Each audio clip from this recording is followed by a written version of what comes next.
Okay, magandang hating gabi po mga kababayan. Nako, alam nyo, nagkalat na naman. Nagpaka-bad boy na naman po yung ating number 1 senator. Alam mo, nagkalat talaga as in. Napahiya siya ng gusto doon sa balitaktakan. Pero ewan ko lang kung affected siya. Kasi ilang beses na rin naman niya na napapahiya sa mga Senate hearings. Pero patuloy pa rin siya sa kanyang kabobohan. Oh, magagalit na naman dyan yung mga bashers ko na tagahanga nitong bobong senador. Hinaan ko na lang. At hindi naman talaga siya bagay dyan, ano? Sa ng mentalidad niya. Hindi talaga. Nakakatawa siya dyan at nakakahiya. Pero alam nyo, di ba, mayroon naman po siyang mga mga legal counsel, mga advisors na mga abogado. Alam ko ang nito, ang advisor ni, political advisor nito, ay si magaling na abogado ito eh. Isa rin na kababayan din natin ito, si Sal Panelo. Alam ko siya ang advisor ni Robin. Anong ginagawa ninyo, Attorney Panelo? Bakit hinahayaan ito magkalat dyan sa Senado? Di ba dapat yung mga importanteng mga issue na tatalakayin sa Senado kapag siya ay sasali sa hearing, sana inaano mo siya, binibrief bago sumalang sa Senado. Bigyan siya ng mga pointers kung paano siya makikipag-debate. Kagaya niya, napahiya na naman siya dyan sa hearing, yung hearing ng national security.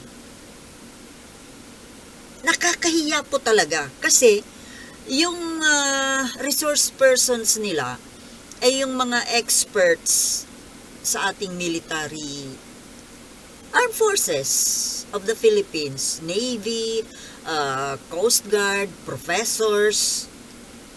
Nakakahiya talaga yung ginawa niya dito. Ang kulit po niya, hindi ko lang maipakita sa inyo yung pero palagay ko nakita nyo na ito sa ibang mga vloggers eh. Wala lang akong ngayon kakayahan para gawin yan. But inaaral ko yan.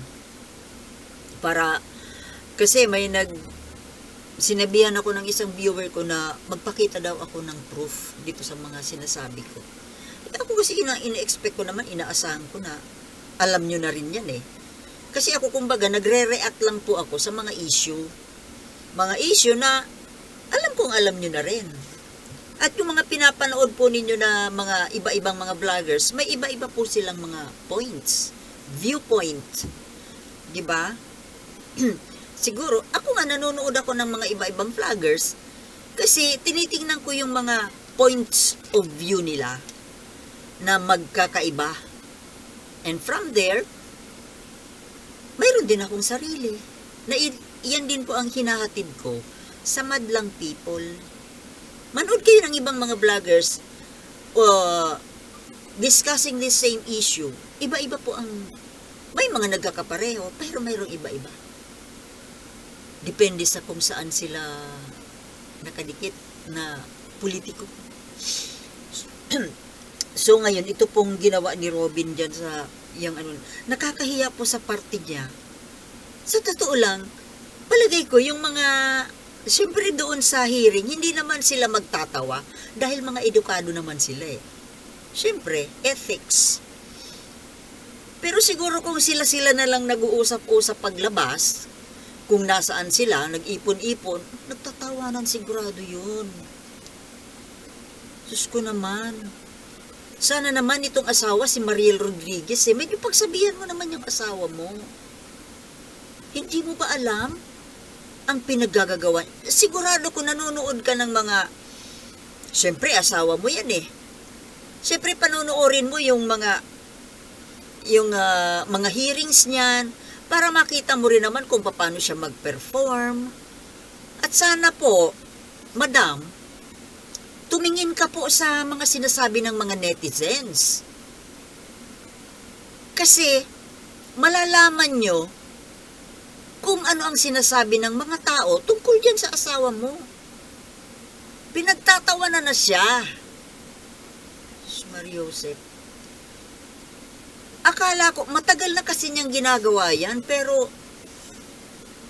kung alam sana niya na binabash siya ng majority ng netizens, syempre may mga likers din naman siya yung mga ok-ok na tagahanga ni Robin na para sa kanila, tama si Robin.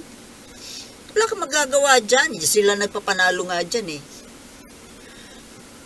So sana, itong asawa po, asawa, pamilya, mga kaibigan, sana po tingnan ninyo yung mga comments ng mga tao dito sa mga vloggers na tumatalakay ng tungkol kay Robin Padilla.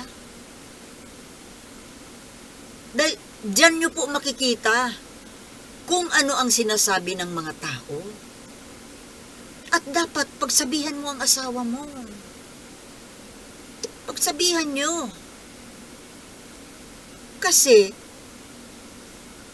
para mabago naman ang mahirap tanggapin siguro, no? Kasi nasanay kayo na nandoon yung paniniwala ninyo na magaling si Robin dahil nag-number 1 siya. Nag-number 1 siya noong eleksyon. Pero, natatanong nyo ba kung bakit siya nag-number 1? Number 1 saan? Yan ang tanong. Number 1 saan? Number 1 sa boto. Sa boto. Hindi number 1 sa galing. Diba? Galing sana sa pakikipagtalakayan sa mga issue. Kagaya niyan.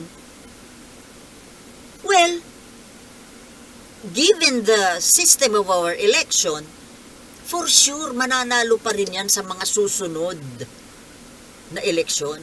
Dahil nga ang eleksyon natin ay isang joke. Isang malaking joke ang election system natin. Kaya nga nakakalusot ang mga ganyang klase. Dahil wala naman po talagang kapurmalan. Walang class ang ating election system. Walang kwenta. Kita naman sa anong mga klase na mga politiko mayroon tayo. Diyan magre-reflect.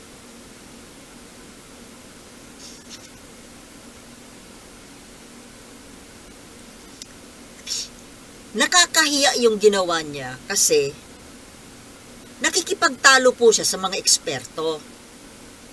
Yung tungkol dyan sa presensya daw na pinag-iinitan niya. Presensya ng American Force. Yung American plane na palipad-lipad daw doon sa ibabaw ng Ayungin Shoal. Kino-question niya bakit nandoon yung eroplano ng Kano. See? Halatang halata na ikaw, Robin Padilla, ay kasumpa-sumpa na pro-China politician. Galit na galit ka sa Amerikano. Bakit? Ang rason mo, ang galit mo sa Amerikano ay ito.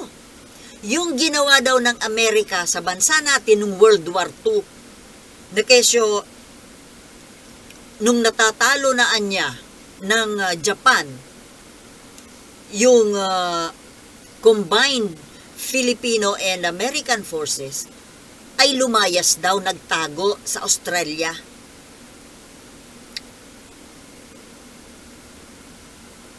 Siguro, kasi may rason po yung Amerika kung bakit ginawa yon. Pinoproteksyonan nila yung kanilang star general. Siyempre, kung baga sa chess, yung pinaka-importante mong tao, puproteksyonan mo. Di ba yung king pinoproteksyonan? Diyan sa larong chess. At hindi naman po yun iniwanan yung Pilipinas dahil gusto niyang iwanan. Mayroon yata sila mga pinag-aralang mga added studies kung paano tatalunin yung Japan. Okay. So, yun ang rason mo, yung ginawa ng Amerika noong World War II. Bumalik naman, di ba? I shall return. At sabi mo, bumalik si MacArthur nung naipapanalo na. Talaga? Hindi yata eh. Ngayon, okay na yung Second World War ng Amerika. Galit ka sa Amerika dahil sa Second World War. Bakit hindi mo nababanggit yung Japan? Sino ba ang mas may ginawang kademonyohan sa mga Pilipino? Yung Japan ba o yung Amerika? Sino yung nagpapapatay ng mga hundreds and thousands of innocent Filipinos? Ng rape ng mga Pilipina? And Japan is also helping us today. May presence din sila dito sa atin. Nagpadala na nga ng barkong pandigma eh. Bakit hindi mo ngayon kinu-question ang pagtulong ng Japan? Na kung tutuusin, kung World War II lang naman ang pag-uusapan, mas maraming ginawang kasalanan sa atin yung Japan kaysa sa Amerika. Robin, nagpapahalata ka lang na yung ginagawa mong kakulitan dyan at kabobohan dyan sa Senado, nagpapakita lang kung anong klase kang Pilipino. At nagpapakita na yung mga sinasabi mo dyan, hindi naman yan talaga lahat galing sa utak mo. Turo yan ng mga puon mo. Sinong puon mo? Sinong amo mo? Si Duterte, di ba? At si Duterte naman, ang puon niya, si Xi Jinping. Hindi kaya, Robin, yan ang turo sa'yo, yan ang utos sa'yo nung mga puon mo na ito ang dapat gawin ninyo. Robin Padilla, ito dapat ang sasabihin mo, kailangang atakihin mo ang presensya ng Amerika.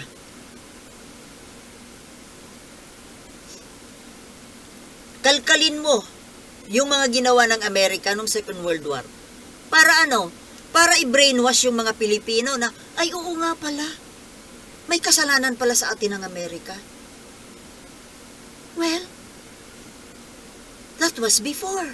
Once upon a time. Ngayon, anong ginagawa sa atin ng Amerika? Di ba tinutulungan tayo? Alam ko, ang may utos sa'yo dyan sa mga pinagsasasabi mo ay China.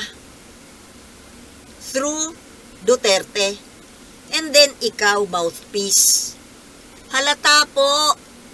Huwag ka nang mag-deny o tumigil ka na nga.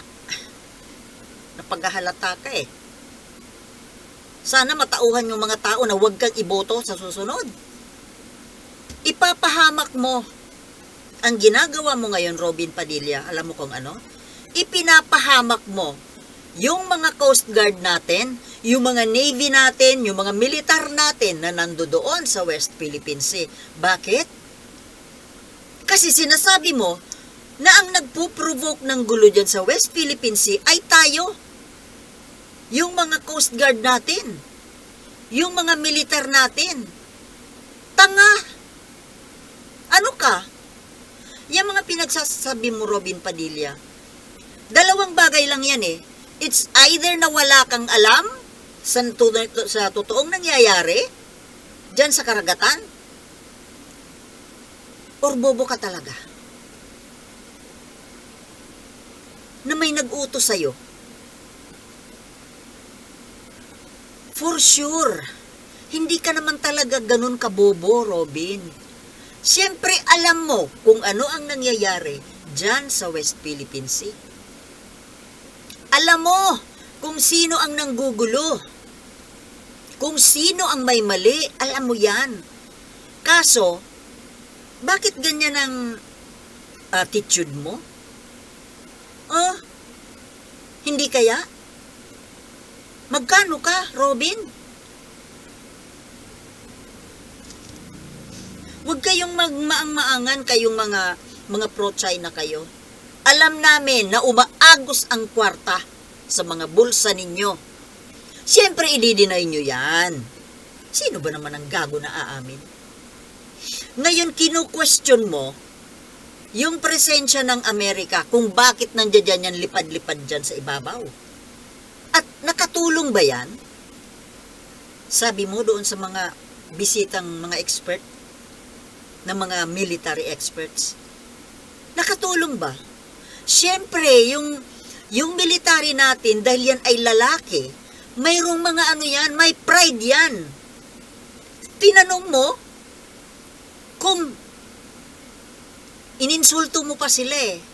Pinagalitan mo sila, ininsulto mo. Walang hiya ka, Robin.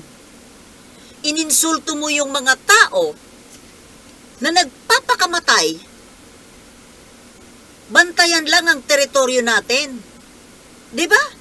Walang hiya ka. Nakakaawa na nga sila o pinagalitan mo pa. Nakakaawa ang buhay nila doon sa karagatan dahil sila binubunggo-bunggo, kinakanyon-kanyon, nililaser, tapos sasabihin mo pa na sila ang pasimuno ng gulo? Tarantado ka ba? Halata, kumakampi ka sa China. Hindi mo alam na China ang may pasimuno ng gulo? Ngayon sasabihin mo mga Pilipino ang nanggugulo? Yan talaga ang propaganda ng China. Pinapakalat, di ba? Sasabihin nila na yung mga Pilipino ang pumapasok sa teritoryo nila. Yung mga Pilipino ang nag-umpisa ng gulo. Inaayunan mo, Robin Padilla. Siraulo kang, gago kang, traidor ka.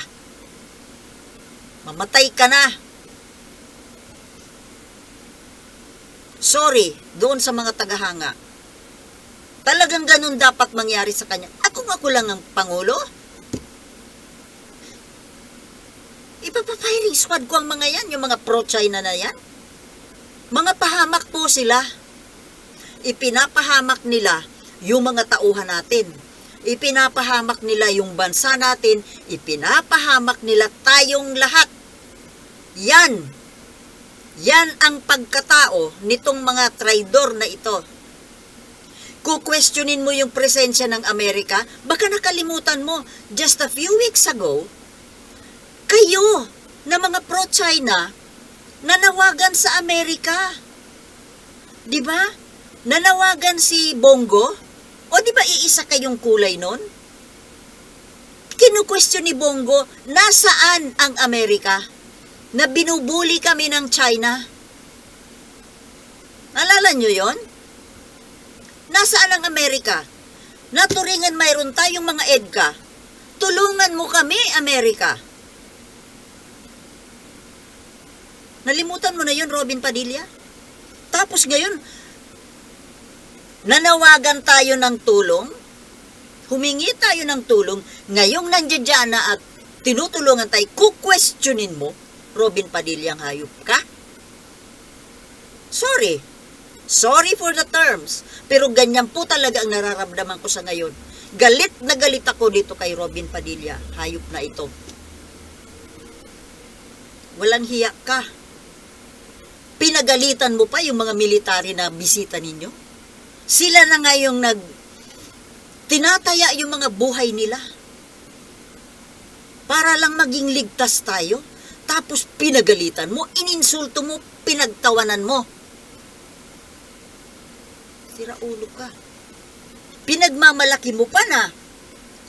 Kesyo nung ikaw ang nagpunta doon sa Ayungin na nagdala ka ng supply, wala namang nangyaring panghaharang o panghaharas.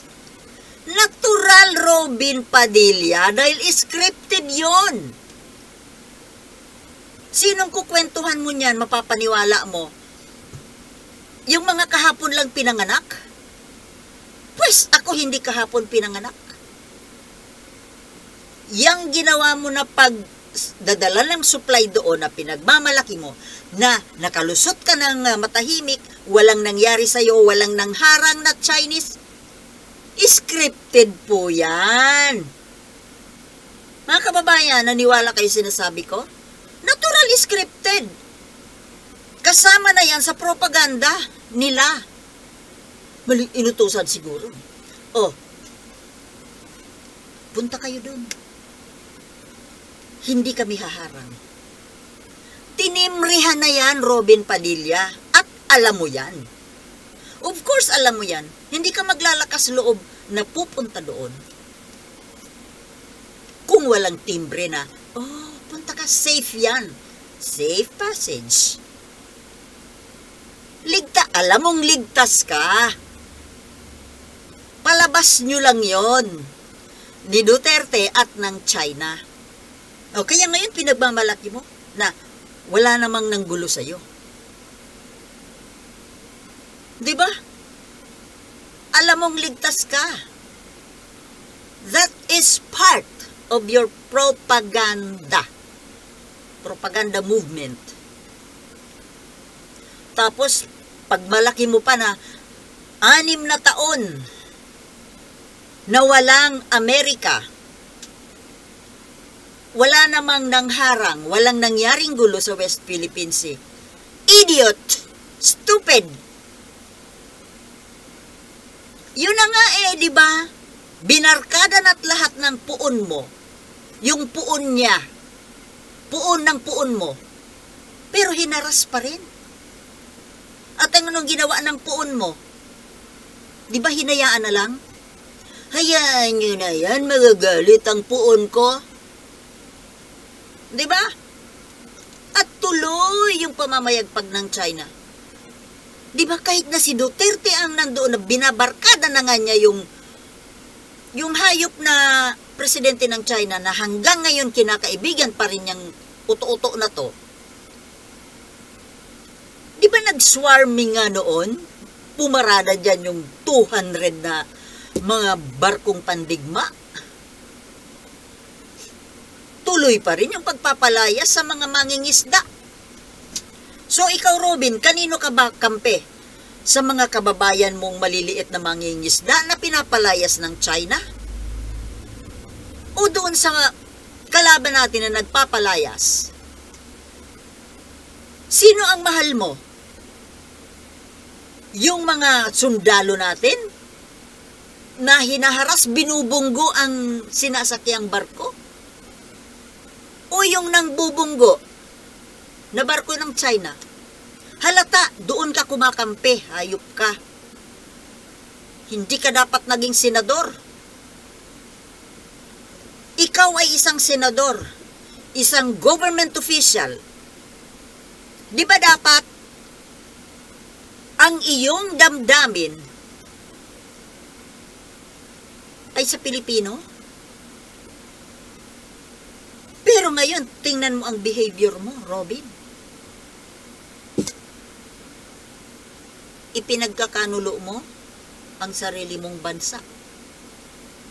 Kumakampi ka sa kalaban.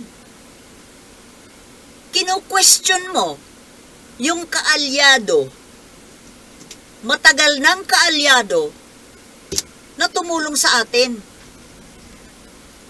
Sabi mo, ikaw nagdala ng supply, walang nanggulo sa'yo. O, ikaw na lang ang mag-supply doon. Ikaw na lang, Robin, ang maghatid ng mga supplies. Dahil kung ikaw, safe, walang bubunggo sa'yo. Samantalang yung mga sundalo natin, binubunggo. Kaya mga kababayan, mga opisyal ng Coast Guard, si Robin na lang po ang papaghatirin ninyo ng supply. Dahil hindi siya ginugulo ng China. Kung questionin mo kung bakit nandoon ang kano, naglilipad-lipad sa taas, nakatulong ba kamo yun? Of course, nakatulong. Bakit kung wala ba yung eroplano doon ng Amerika? Makakatuloy ba? Nang medyo magaan? Dati na po nakakatuloy, pero sobrang hirap. Sobrang pahirap sa mga tauhan natin. Ngayon na nandyan Amerika tumutulong, kahit pa paano magaan. Kahit na may harassment pa rin, medyo magaan. Dahil winawarningan sila nung eroplanong yon. Kapag bubungguin yung barko natin, nung China Coast Guard, di ba yung eroplano medyo nagda-dive ng mababa? Kasi winawarningan nila, nire-radio challenge nila, yung China Coast Guard. Huwag ninyong itutuloy ang pagbunggo sa Pilipinong barko. Kung hindi, may warning po yun. Kaya nga, para pangligtas naman sa pride nila, sasabihin na lang, oh sige, go na kayo. Kasi for humanitarian reasons. Kasi mabait kami. Sige. Dahil supplyan na pagkain, mabait kami. Bakit sila pumayag? Dahil sa warning nung Amerika, Robin. Nung eroplano na kinu-question mo. Na bakit ka mo, ngayon may kano na nakikialam? Nung panahon ni Duterte ka mo, walang Amerikano pero nakapag-supply tayo, nakalusot tayo. Paano nakalusot? Di ba pahirapan? Gusto mo pala pahirapan yung mga kababayan mo na naghahatid doon ng supplies. Gusto mo na hinaharas sila, na halos bungguin, wina-water cannon. Yun pala ang gusto mo, Robin Padilla. Di ba ngayon na nandyan nakaalalay ang Amerika? Di ba mas lesser yung harassment? Less. May harassment pa rin natural dahil hindi naman yan ihihinto ng China. Dahil pride nila, ibig ba sabihin, pag tinigil na yung panghaharas ang ibig lang sabihin, natakot sila sa Amerika? Ayaw naman nga nilang isipin ng mundo yun, na natakot sila sa Amerika. Kaya tuloy pa rin yung panghaharas nila. Hindi na nga lang kasing lala nung panahon ni Duterte na wala ang kano. Tandaan mo, Robin, hindi natin kaya ang sarili natin. Hindi kaya ng Pilipinas na pangalagaan ang kaligtasan ng bansa natin. Dahil bakit? Dahil sa mga politikong kagaya mo na magnanakaw. Di ba? Yung mga dilawan. Anong ginawa doon sa nung pinatalsik yung Marcos? Kasi kung hindi pinatalsik yung Marcos, walang manghaharas sa atin. Dahil superpower na sana tayo. Tumigil ka, Robin, dyan sa kabubuhan mo. Minaka. Gusto mo pala na tuloy-tuloy lang yung panghaharas ng China? Dyan sa mga militar natin? Yun ang gusto mo? Gusto mo na wala tayong kaalyado? Bakit, Robin, kaya mo ba? Ikaw kayang ibala ko sa kanyon. Mag-isip-isip ka nga. Sira ulo to. Kung mag-question ito sa mga eksperto, para kang mas magaling sa kanila, nagpakita ka lang ng kabubuhan mo. Yun ang ginawa mo doon. Nagpakita ka kung gaano ka kabobo. Nilekturan ka, di ba? Nilekturan ka nung professor na kinwestiyon-question mo. Pag ganyan-ganyan ka pa, Talaga lang, ha? Sumalang ka doon sa balitaktakan na yon na wala kang baong utak. Nakipag-debatihan ka na. Mali-mali naman pala yung kaalaman mo. Hindi, wala kang alam. Sana, Robin, mahiya-hiya ka naman dyan sa pinagagawa mo. Sayang ang ipinapasahod sa'yo. Na magkano? Half million a month? Tapos ganyan lang na pagsisilbi ang gagawin mo, kapalit ng pera ng bayan, ang sweldo mo? Gusto mo pang ipahamak yung mga kababayan mo? Gusto mong pahirapan yung mga militar natin na naghahati doon? Kakampi ka sa China ng hayop ka?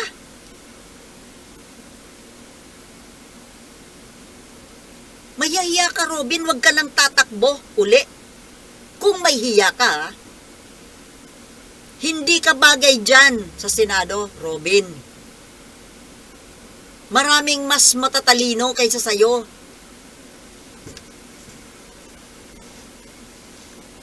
At wala kang utang na loob, Robin Padilla. Paano ka nanalong senador? Dahil sumabit ka, nakisakay ka sa unit team ni Bongbong Marcos. Kaya ka nanalo. Kung hindi ka naman sumakay doon hindi ka naman mapapansin Wala ka. Pero ngayon, traidor ka na ngayon kay Bongbong Marcos. Paano ko nasabing traidor? Kasi ngayon, tumataliwas ka sa polisiya niya. Polisiya ni Bongbong Marcos na umanib o tumanggap ng tulong mula sa Amerika at labanan ang China. Pero ikaw, kumukontra ka sa foreign policy ni Bongbong Marcos na yon ang nagpapanalo sa'yo. Si Bongbong Marcos, yung unit team nila, ang naglagay sa'yo dyan sa posisyon kinaupuan mo, Robin Padilla. Yun sana ang alalahanin mo. Traidor ka. Traidor ka kay Bongbong Marcos sa unit team at traidor ka lalo sa bayan mo, yung tinatawag mo na inang bayan. Leche ka. Kung makainang bayan ka, makatawag ka sa bansa mo, akala mo kung sino kang very patriotic. Inang bayan, inang bayan. Traidor, ipinagkakanulo mo ang iyong inang bayan. Mahiya-hiya ka, hindi ka bagay dyan sa Senado. Kung pwede nga sana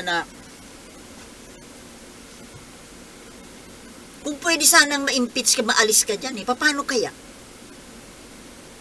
Wala kang ginawang buti, sayang lang ang pinapasahod sa yung napakataas. Traidor ka sa bayan. Pareho kayo ng puon mo, ng nag-iisang amo mo. Matapos kang kumapit sa unit team, ngayon ang amo mo, si Duterte na? Pro-China kayo pareho? Ang yabang-yabang mo. Kesyo hindi mo kailangan ng tulong ng ibang bansa, ng Amerika. Bakit tayo sinasanay natin ang sarili natin na umasa sa ibang bansa? Bakit kaya mo ba? Kaya mo ba, Robin? Mayroon ba tayong malakas na armed forces na panlaban sa China? Magsalita ka, hindi ka nag-iisip. O talagang wala kang isip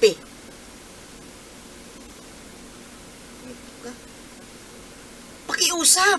Huwag ka nang tatakbo sa susunod na eleksyon. Hindi namin kailangan ng katulad mo. Hindi namin kailangan ng bobo na katulad mo, Robin Padilla, hayop ka. Sorry po mga kababayan, galit talaga ako dyan sa ginawa niya doon. Nagagalit ako dahil sa pagsita niya sa pagtulong ng Amerika. Galit ka sa Amerika? Bakit yung panganay mong anak kay Mariel Padilla pinanganak mo sa Amerika para maging American citizen? Plastic! Hypocrite! Pumapangit ka tuloy sa paningin ko.